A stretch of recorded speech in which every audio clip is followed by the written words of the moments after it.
Ladies and gentlemen, I hope you're all doing well, and welcome to this community showdown. It's going to be the Wood Elves led by Toxic Fireball, facing off against the Chaos Dwarves, who are going to be helmed by Grombrindle. I believe that's him. Of course, the White Dwarf, quite mysterious, goes by many names, but yeah, it's Grombrindle.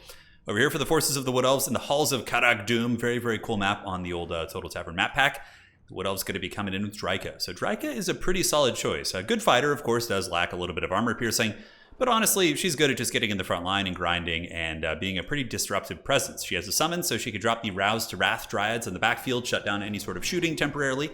You know, it's a little bit harder to shut down Chaos Dwarf artillery. Like, for example, if you're against the Empire, you could summon some Dryads on top of, like, Hellstorm Rocket Battery or a cannon, and the crew is going to get taken out very quickly. But the Chaos Dwarves, it's different. They're single entities, so a little bit trickier to take down, but also they're more vulnerable to other things like single target focus fire and whatnot, right?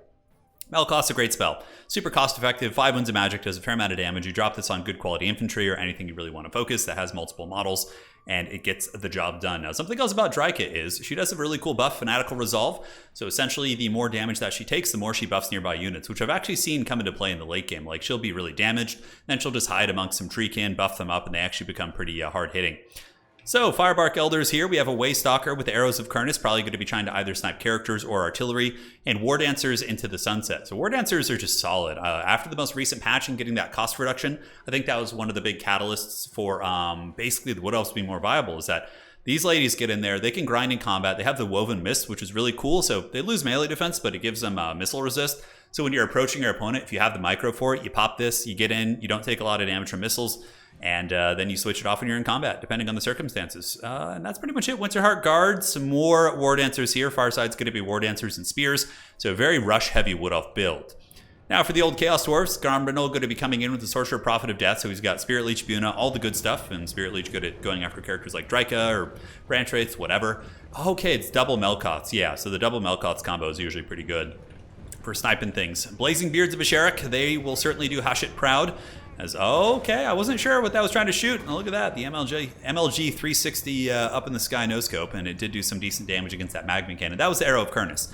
Yeah, Chaos Dwarf Warriors and Infernal Guard with Fireglaves in the back. Pretty cool, but they will potentially get punished. Like if the Wood Elves come in with like Glade Guard Starfire Shafts, they'll massively outtrade these. So a little bit of a risky gambit, but we'll see if it pays off. Wood Elves do typically struggle in the front line against Dwarf-style factions, but yeah, I'm curious how the War Dancers will do in the grind here. So this is really ballsy. Getting in here against Wood Elves, diving into the backfield, trying to snipe the Waystalker. Oh my god, look at that. The Sorcerer Prophet. That big Bale Taurus doing some good damage. Spirit Leech going down to the Waystalker, but it looks like Dryka is going to come in with some War Dancers and Spears, and that will be forcing back the Sorcerer Prophet, who probably will just continue focusing this character down. He does have a pistol. It's not as good as like Luther Harkin's pistol, but even still, it can do a little bit of damage over the course of a long game. And the Magma Cannon direct hit right in the face of those War Dancers. And yeah, it does some good damage. It did get nerfed in the recent patch. It's a lot more fair now at 380 range. It's way easier to kind of get close to and take down. But it still hits very hard. I still think Magma Cannons are very much a staple of the Chaos Dwarves. A little bit risky here for Toxic Fireball, sending in the Firebark Elders. Granted, the Infernal Guard Fireglaves actually do fire damage, and these things have a bunch of fire resist and missile resist. So yeah, it's going to be 55%. Wow, that's going to be mitigating so much damage. So 40, wow, it's like 70% plus mitigation against the Infernal Guard Fireglaves. And even still, they're taking a bit of damage. So War Dancers have moved in, and they're leaving the Woven Mist on, which is interesting. You definitely want to switch that off, but again, it's lots of micro. Dryka going to be moving into the fight, and we do see the War Dancers putting a little bit of hurt down. Rouse to Wrath, the Malevolent Dryads are summoned. There was a time when Dryka used to have 2 of those summons, but it was nerfed at one point. I can't remember when, but it was a long time ago. But the Malevolent Dryads definitely need to be given an order to move in there. Melkoth's going down on the far side. We do see Objective 1 being held by the Wood Elves, and it looks like Grombrindle is going to be coming in with the Sorcerer Prophet to cause a little bit of havoc here. And yeah, it's basically each player has a home objective, and then there's the contested objective here, which is being fought over. Dryads being sent in. Melkoth's doing great work, slowing down the Infernal Guard Fireglaves, and the Malevolent Dryads going to be getting a couple picks on these models because they run. And the Blazing Beards of Asherik certainly going to be regretting doing fire damage right now against the Firebark Elders, who will be very, very good here.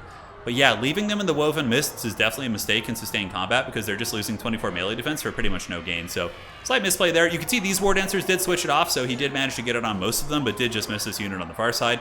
And even that being said, these War Dancers are beating down these Chaos Dwarf Warriors. It's pretty impressive. Okay, War Dancers did switch off. He did manage to get it. GG, well played. It's a lot to manage, right? That's a lot going on there. So Zotes have been called in. Interesting choice. Zotes are anti-large magic, so they can certainly help fight some of the big Chaos Dwarf monsters. They're pretty resilient against Magma Cannon fire, since Magma Cannons don't do much against monsters type units. Very, very infantry focused. So yeah, we'll have to see what the Zotes can accomplish here. But Dryka and company grinding through the Chaos Dwarf Warriors. Winterheart Guard doing quite well, but uh-oh, she could be in a little bit of danger. Nice breath attack coming in from the Sorcerer Prophet. Going to be, oh, it's the Vial of Hashut, imbuing fire weakness as well, and now she is in the danger zone. But remember, Dryka is quite fanatical. The more damage she is, the more she's going to be buffing up nearby units. And the Deathstreak rocket launcher on the other side doing fat damage with its rocket fire mode. Man, Chaos Dwarf artillery is really, really scary. And I'm glad that kind of became part of the faction identity. Like, yeah, I always was kind of hoping they would have really devastating artillery, but yeah, scary stuff. Chaos Dwarf certainly very, very strong right now. So Hobgoblin Sneaky Git's going to be moving into fight, but they're probably going to be losing this fight against War Dancers and Treekin. Granted, they do have more Chaos Dwarfs coming in to support them, so yeah, it looks like there are going to be some Chaos Dowie, some Infernal Guard, so that might actually turn the tide of the fight. We'll have to kind of keep an eye on this whole engagement here. Overside, we do see a Fate of Buna going down. I don't think Fate of Buna will do much against Zotes. It might bring them down to like 70%. Because Fate of Buna does, you know, it kind of, you have to find that sweet spot. Usually it's really good against like cavalry type units that have like 50, 60 models.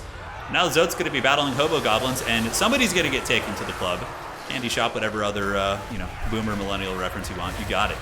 Wolf Raiders here, getting smashed by the Zotes. Zotes do use Flesh to Stone and Earthblood on themselves, 2 bounce spells, and yeah, obviously those Hobo Goblins going to get crumped pretty badly. Looking at the value lead, we do see the Chaos Dwarfs up in value, but currently as it stands, the Chaos Dwarfs appear to be pushed back pretty hard. Objective 3 owned here by Ye Old Wood Elves. This home objective owned by the Chaos Dwarfs, but it is a 2-to-1 cap, and it's very early in the game, so Wood Elves better be careful. Could be scary stuff. Zote's getting shot by the Infernal Guard Fireglaves. Magma Cannon appears to be trying to shoot into the blob, might be having some line of sight issues. A lot of the value lead you do see for the Chaos Dwarfs is on Dryka, and it looks like Grombrindle definitely has his eyes set on Dryka. Really, really going for the kill here. Not a whole lot the Wood Elves have to deal with the Sorcerer Prophet, to be completely honest. I mean, the Zotes can for sure, if they can get a good surround. But yeah, I'm not seeing a lot of archers. Okay, there they are. I was wondering when some bows would finally come in. Hawkeyes of Jakira. Very, very hard hitting, and it looks like another breath attack. Dryka able to dodge it. 1980s movie star right there, walking away from the flames. And a good Earthblood coming down from the Zotes. Going to be healing up Dryka as well as the Zotes themselves. As the Firebark Elders and the Branch Wraith just raid bossing it here. Just holding these units back. Really, really keeping the Chaos Dwarfs off the objectives. But can they contain the fury of Hashut forever? Find out on today's episode as some Dryads do sneak past the Chaos Dwarf defenses. Going to be getting on the Fireglaves. And Fireglaves are pretty stalwart in melee, but yeah, they don't want to be fighting chaff units. They're still a halberd unit. And from what I've been able to see from them, they do have a relatively slow attack rate in melee, so a Dryad unit's just going to be a massive, massive solid trade here. Dryka on the run, Zote's trying to protect it. We do see some good juking and dodging here by Grombrindle as he moves back and forth, trying to avoid the focus fire from the Waystalker. But every time a spell gets cast, not every time, within increments of a minute and 30 seconds, this character heals. It's really tough to bring down the Sorcerer Prophets. They're super raid boss characters. Hawkeye's coming in though. Another Earthblood. It looks like the Branch Wraith did bring the Earthblood as well, and the Zotes also had a couple bound versions of it. Dryka's wavering, but holding on with one leadership. She stabilizes. And man, Grombrindle's really, really having to sweat and dodge here as the Hawkeyes of Jakira could put some serious hurt on that Sorcerer Prophet. On the side of the map, we do see War Dancers and some Glade Riders taking down Hobo Goblins. So a lot of the micro kind of side engagements are certainly not going super well for the Chaos Dwarves. And here we see the Chaos Dwarves kind of chilling out defensively, but finally the Call of Hashut is going to be heard, as the Chaos Dwarf Warriors and Infernal Guard are going to make a play for the back objective, which is smart. When you're ahead of your opponent by a couple thousand value, however, you got to really make sure you're taking into account the healing, but this is smart. You want to press them, force them to split their forces so they can't like just focus on one engagement, and it looks like that's what's going to be going down.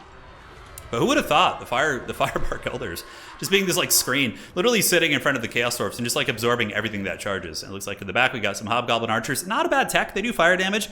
So against the Dryad units and War Dancers, they should be pretty effective. And look at that. The Sorcerer Prophet's actually getting a little bit beat up. Hawkeyes of Jakira with the ambush, but a Magma Cannon right in the face going to be making them rethink their career decision. That certainly isn't great, as they do lose quite a few models and go down to half health. They were very, very bunched up there, so they got punished pretty badly by that. Side flank. Still going well for the hardwood. You can see the effectiveness of War Dancers. It seems like War Dancers beat Chaos Dwarf Warriors, actually, which is kind of surprising. I guess it's just the anti-infantry bonus, the physical resist they have. Yeah, they're like a very, very underrated unit.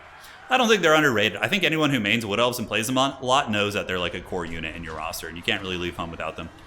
Bladesinger's being called in, which I do like. When the battle gets more chaotic, ammunition starts to run out, gun positions get a little bit sparse. Having some Bladesingers come in, sometimes your opponents won't be able to differentiate them between War Dancers, and they just assume it's a War Dancer unit. So that is kind of cool. I do like seeing that in the mix, and this could really put a lot of pressure on the old Chaos Dwarfs here.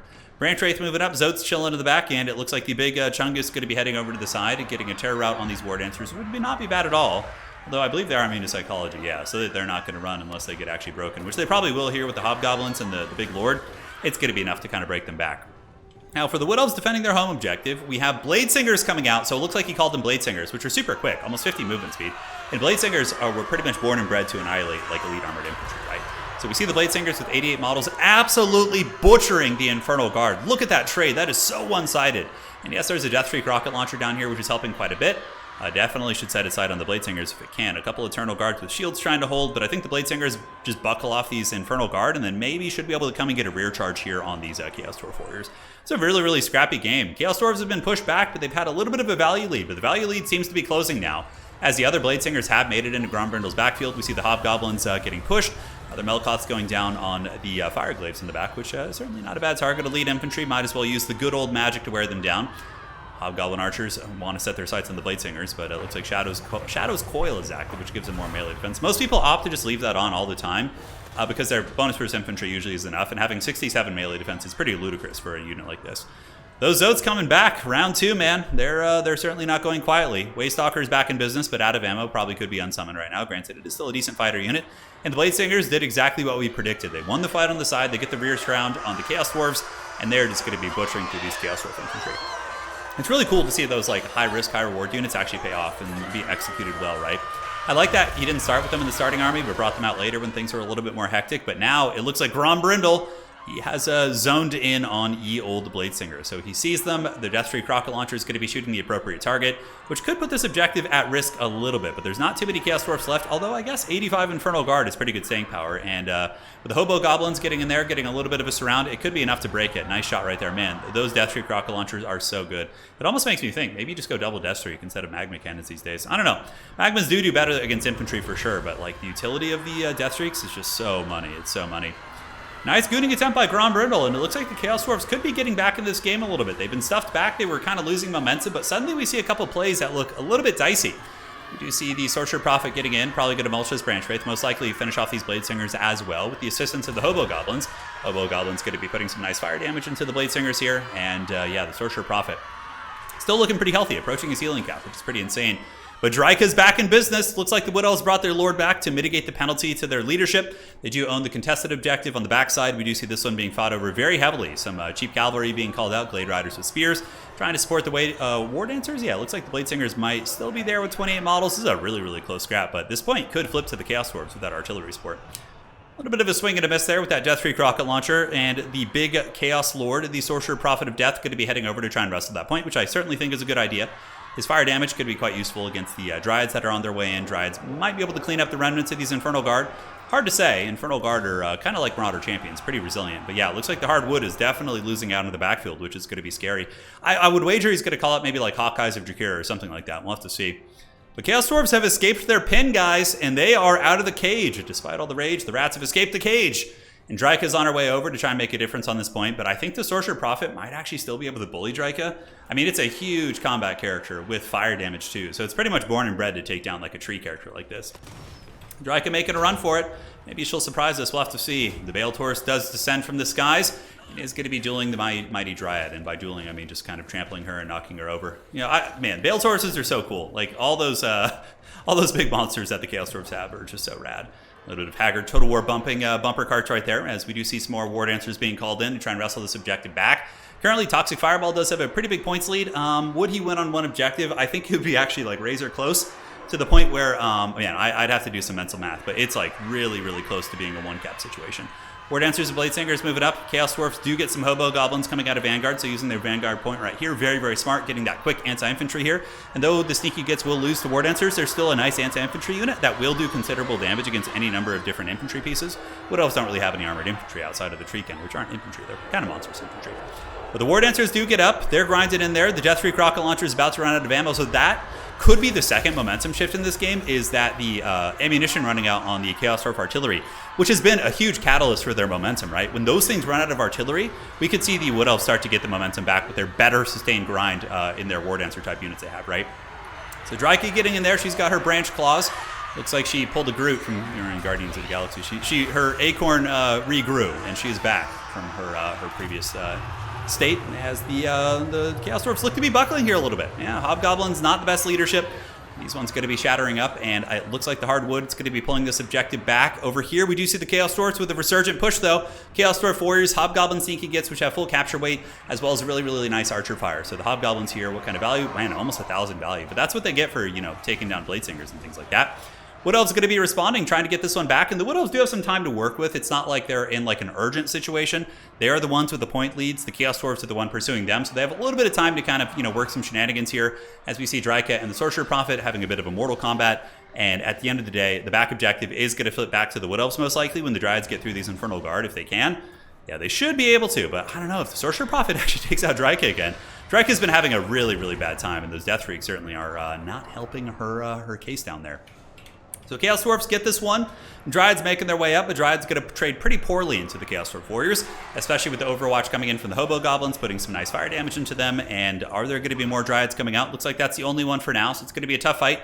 Also, they're going to get flanked and prison shanked by the Sneaky Gets with the dual-wielding daggers, so those Dryads going to probably be folding. And man, it looks like Grombrindle might be able to wrestle this game back, ladies and gentlemen. It's going to be super, super tight. The Wood Elves do get this back objective. They manage to get that, and the Sorcerer Prophet is a little bit surrounded. Okay, wait a second. If the Sorcerer Prophet goes down, that could be... This game has just been so back and forth. There's been so many momentum shifts and situations that just look like the game's going to be over, but they just keep scrapping, man.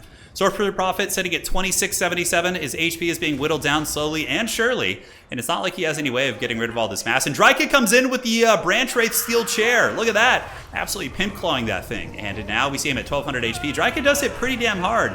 And the more damage she is, the more she's buffing up these Glade Riders who have 46 melee attack from Dryka's buffs. It actually came into play. And look at that, 6 leadership. And man, the Prophet goes down. Who would have guessed that cheap skirmish cavalry with Dryka get the job done? Now, do the Wood Elves have the momentum to get any of their objectives back? Time will tell. We get War Dancers moving up. War Dancers against Blazing Beards of Basharik. Certainly a bit of a scary fight. Blazing Beards, did they use their blasting charges? It looks like there's a little bit of a bug. I can't quite see their ammo bar, but I think they still have some. Since they just got called out, we'll have to see. And where are the Wood Elves going to go to try and get back in this one? Yeah, at this point... Ooh, I actually think Toxic Fireball might win on one objective. I don't know if I think he just barely does. Literally by like 1 point, which is insane. So Grombrindle's going to have to go for it. I wonder if he did the mental math in his head. I think I'm right, but I could be wrong, but I think we're right. If I were the Wood Elf player in this situation, I would keep panicking and playing as if I need 2 points, like 100%. Like it's certainly quite a scary situation. War Dancers pull back. Dryka gets into combat with the Blazing Beards, which is going to be screwing up their blasting charges until they're given a force order, which it looks like they did. So Grombrindle's been playing Dwarves long enough to know how to do that, it looks like, but now maybe he misses it, and the War Dancers do get in.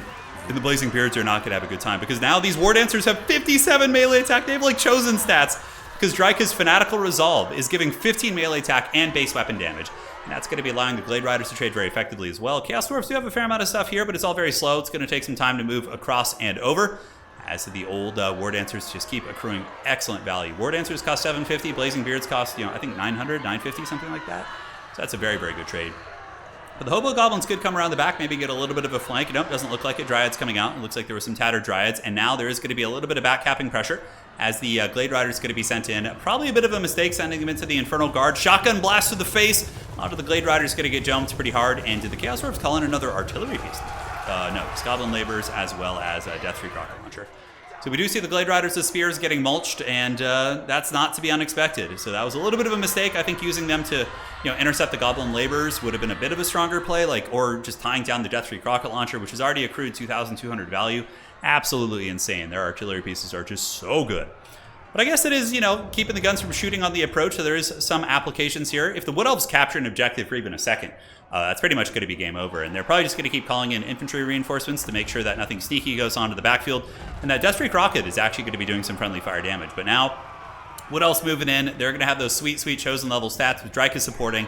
And these Infernal Guard Fireglaves are going to get absolutely butchered. So here it comes.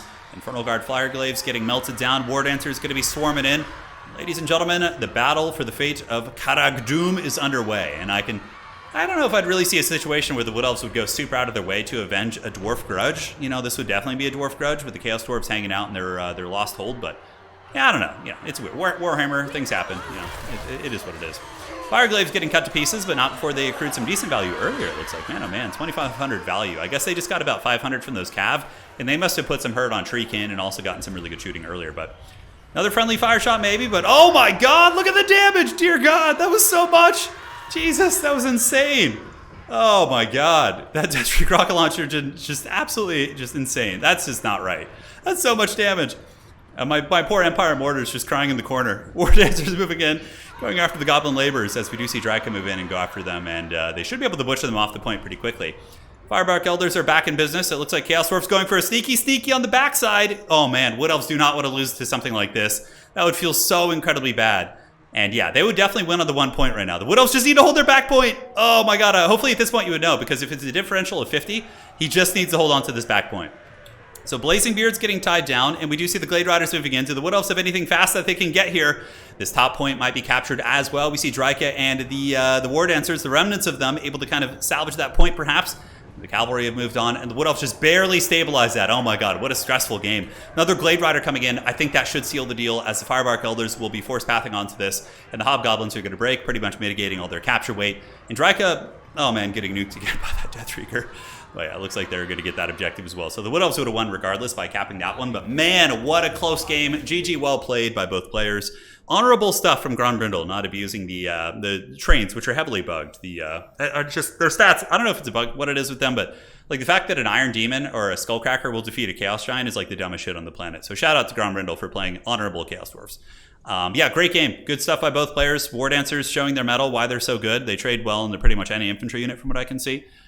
Good Melkoths. Draca coming in, actually performing well despite having some hard circumstances, I would say. And it was really neat to see the elite infantry actually shine too. For Grombrindle, 2,500. Magma Cannon, 2,100. 36 on the Big Lord. Oh my god, man. Crazy stuff. And like all the Chaos Dwarf like infantry did like pretty mediocre, I feel. But those characters and artillery and like elite pieces really carried the day for Grombrindle. But yeah, GG, well played. Awesome game by both players. We'll see you all on the other side. And that's going to be it for today.